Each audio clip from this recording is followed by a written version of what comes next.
I'm Sarah, and I was just sent this floating dock, and you can use it to lay out on, you can use it out on the lake or river or whatever, just as an area that you can climb up and have somewhere to be off of the water, but still enjoy the comfort of the water.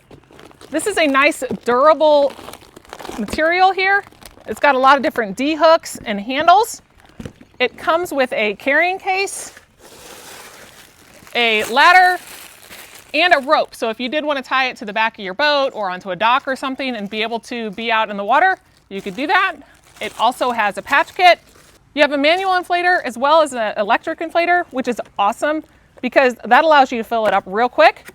So we're going to go ahead and fill it up, and then we're going to put it on the pool and see how it floats. So I've got this dock in the pool. It does have a nice non-slip surface on here. Go ahead and get on, kids. So it holds 600 pounds on here. It's got nice little handles here that you can actually hold on to. It's got a ladder, so if you are like out in the lake and you're trying to get on, you've got your nice ladder. And you've got the rope here to connect on. If you are floating away in the river, you could have it clear out here and be able to bring it back in whenever you need to. But it keeps you right off the water. It's a nice little dock.